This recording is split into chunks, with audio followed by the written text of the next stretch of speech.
नमस्कार साथियों, मैं आपका वेंकी चौहान एक बार फिर स्वागत करता हूं अपने YouTube चैनल ग्रामीण हेल्प अंकित चौहान में। उम्मीद है दोस्तों आप सभी लोग अच्छे होंगे। साथियों, यदि आपके विरुद्ध 107/16 की कार्रवाई हो जाती है और आपके पास नोटिस आता है तो आपको दोस्तों कैसे स्टेप बाय स्टेप उसका सामना करना है, किन किन प्रोसीजर को आपको फॉलो करना है, तो ये मैं आपको आज बताऊंगा ताकि आप अपनी बात भी जो है मजिस्ट्रेट को कह सको और अपनी जो समस्या है उसको भी आप उनके सामने रख सको। होता क्या है दोस्तों, पुलिस कई बार 107/16 की कार्रवाई किसी दबाव में भी कर देती है, किसी बड़े नेता, राजनीति, आजकल तमाम बहुत सारी चीज़ें हैं। तो अब फिर समस्या ये नहीं आती कि कार्रवाई किसने कराई, क्या हुआ। समस्या ये आती है कि भाई कार्रवाई अब हो चुकी है, अब इसका सामना कैसे किया जाए। मेन बात दोस्तों ये है। और किसी व्यक्ति के जीवन पर कैसा उसका प्रभाव पड़ेगा, उसके व्यक्तित्व पर, उसकी सामाजिक प्रतिष्ठा पर, ये सारी चीज़ें दोस्तों देखने की होती है। तो जब भी आपके पास दोस्तों 107/16 का कोई नोटिस आता है और आपको मजिस्ट्रेट के कार्यालय में बुलाया जाता है कि भाई आप यहाँ आइए और इसका जवाब दीजिए कि क्यों ना आपके खिलाफ़ जो है 107/16 की कार्रवाई की जाए, तो साथियों जाहिर सी बात है, अब यदि आपने कोई थाने में प्रार्थना पत्र दिया है, आप कोई ज़मीनी विवाद से संबंधित है, तो जाहिर सी बात इसमें पुलिस दोस्तों 107/16 की कार्रवाई ही करेगी। पुलिस उसमें, आप पुलिस से कोई ऐसी अपेक्षा ना रखना कि पुलिस इसमें आपकी कोई मदद करेगी। ऐसा काफ़ी कम देखने को मिलता है दोस्तों। 100 में से 5% ऐसे केस है कि जहां पुलिस ज़मीनी मामलों में कोई कार्रवाई कर देती है या फिर किसी के साथ इंसाफ कर देती है। 95% दोस्तों मामले ऐसे हैं कि जहां पुलिस 107/16 की कार्रवाई कर देती है और 107/16 की कार्रवाई करने के बाद पुलिस अपनी जिम्मेदारी को पूर्ण समझ लेती है कि भाई हमारी जिम्मेदारी पूरी हो गई है, अब हमें और कोई कार्रवाई करने की आवश्यकता नहीं है। जबकि दोस्तों जो न्यायिक सिद्धांत है, कई मामले ऐसे हैं दोस्तों कि लोगों ने प्लॉट खरीदे, उनका पूरा पैसा दिया, अब जब प्लॉट खरीद लिया, पैसा दे दिया, उसके बाद भी दोस्तों जो भूमाफिया टाइप के लोग हैं, वो लोग कब्जा नहीं करने देते हैं। और जब ये मामले दोस्तों थाने में जाते हैं तो न्यायिक सिद्धांत तो दोस्तों यही कहता है, कानून तो यही कहता है कि उसमें जो है भूमाफियाओं के विरुद्ध संबंधित धाराओं में जो है मुकदमा दर्ज हो और जांच हो, विवेचना हो। ऐसे लोगों के खिलाफ दोस्तों कठोर कार्रवाई हो, न्यायालय उन्हें सज़ा दे जो लोग दूसरों की प्रॉपर्टी, दूसरों की ज़मीन को हथियाने पे, छीनने में लगे रहते हैं।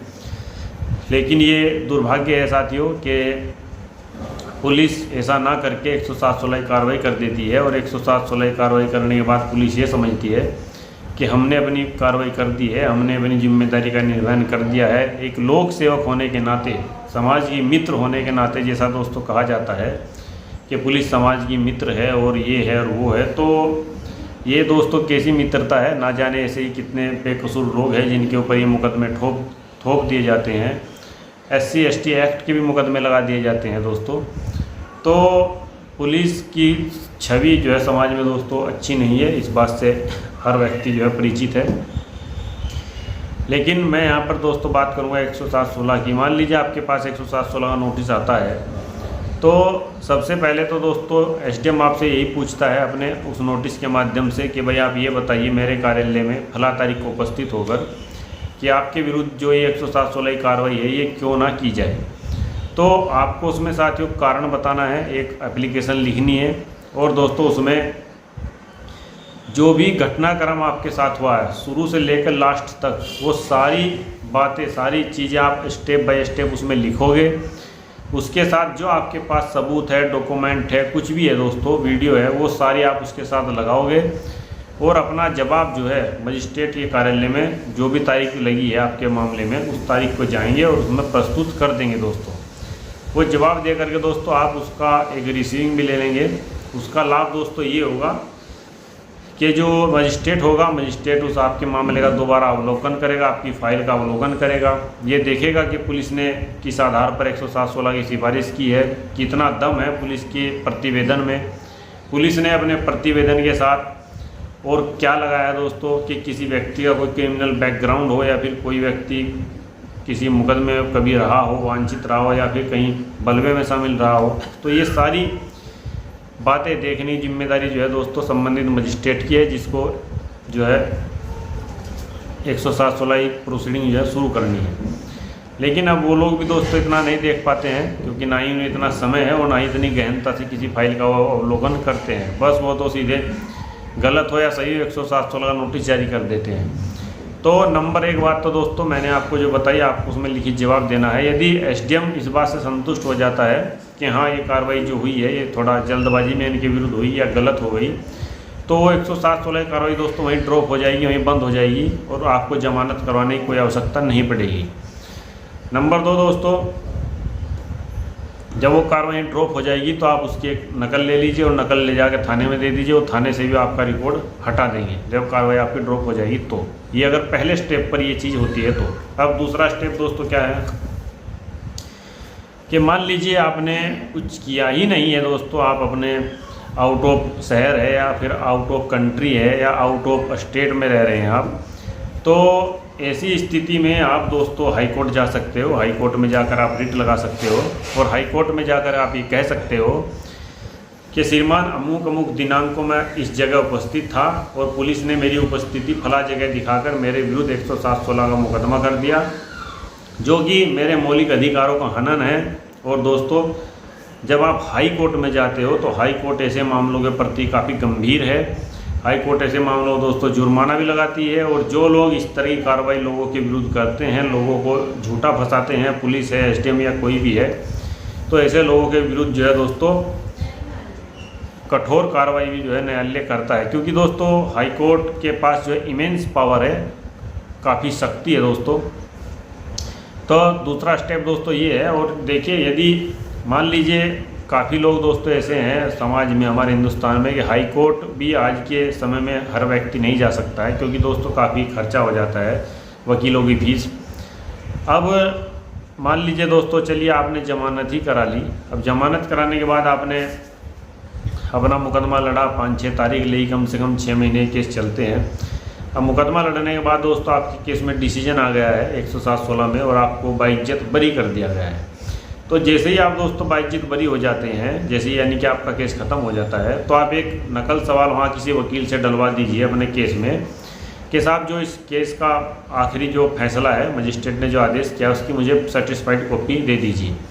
तो वो प्रमाणित कॉपी दोस्तों आप उसकी ले लीजिए, उस प्रमाणित कॉपी को अपने पास संभाल के रखिए। उसकी एक फ़ोटो कॉपी आप दोस्तों एप्लीकेशन के साथ थाने में भी दीजिए, ताकि थाने में जो आपका रिकॉर्ड है 107/16 की जो पुलिस ने प्रतिवेदन एसडीएम को जो भेजा था, उस प्रतिवेदन का दोस्तों जो मूल नंबर होता है उसको पुलिस अपने रिकॉर्ड में से जो है ख़त्म करे, क्योंकि आपके विरुद्ध 107/16 प्रोसीडिंग ख़त्म हो चुकी है। और एसडीएम ने दोस्तों अपनी प्रोसीडिंग में जो 6 महीने बाद चला उसमें आपको निर्दोष पाया है। और निर्दोष पाया है तो उन्होंने अपने आदेश में भी निर्दोष लिखा है कि बाइज्जत आपको बरी किया है। तो इसमें ऐसी घबराने वाली कोई बात नहीं है दोस्तों। काफ़ी लोग ऐसे होते हैं जो पूछते हैं कि साहब हमारी नौकरी पर इस तरह से क्या प्रभाव पड़ेगा। तो देखिए किसी भी दोस्तों विधिक प्रक्रिया में जब आप एक स्टेप बाय स्टेप उसको लड़ते हो, नियम के अनुसार लड़ते हो, तर्कसंगत ढंग से लड़ते हो, तो आपको उसमें न्याय मिलता है और आप अपना रिकॉर्ड भी क्लियर करा लेते हैं दोस्तों। तो इसमें आपको घबराने की कोई आवश्यकता नहीं है। आपका इससे सर्विस पर या फिर नौकरी पर या फिर आने वाले समय में आपकी नौकरी लगे, इस पर कोई प्रभाव नहीं पड़ने वाला है। लेकिन दोस्तों कई लोग ऐसे होते हैं कि साहब हमारे विरुद्ध तो 107/16 की कार्रवाई हो गई है, हम इसको ना रिकॉर्ड क्लियर कराएंगे, ना हम जमानत लेंगे, ना हम इसका जवाब देंगे। तो ये चीज़ें दोस्तों इशारा ये करती है कि भाई शायद आपका कहीं कोई भूमिका रही हो समाज में विद्रोह पैदा करने की या फिर समाज में अशांति फैलाने की, ऐसी आपकी कोई मंशा रही हो, इसीलिए आप जमानत नहीं लेना चाहते हो। तो ये आपके लिए थोड़ा दोस्तों नेगेटिव पॉइंट होगा। तो इसलिए मेरा आपसे आग्रह है, जब भी इस तरह की कार्रवाई आपके साथ हो, आपके साथ इस तरह की जाती हो, तो आप ज़रूर जैसे मैंने आपको बताया इस चीज़ को फॉलो करके देखिए दोस्तों, आपको रिजल्ट ज़रूर पॉजिटिव मिलेगा। और इसके अतिरिक्त आप दोस्तों संबंधित एसपी और संबंधित जो एसडीएम जो होते हैं उनको अपनी बात बिल्कुल एक विधि सम्मत ढंग से कम समय में दोस्तों बताइए। जैसे उनको आप ऐसे तरीके से अपनी बात रखिए कि उनको समझ में आपकी बात आ जाए। तो ज़रूर दोस्तों आपके साथ न्याय होगा।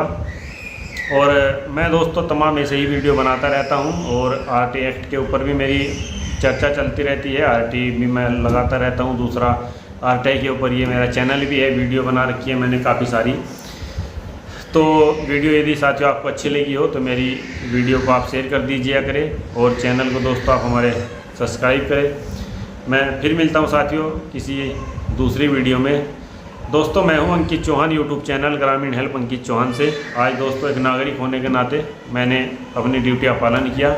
मैं फिर मिलता हूं आपसे साथियों, सादर नमस्कार।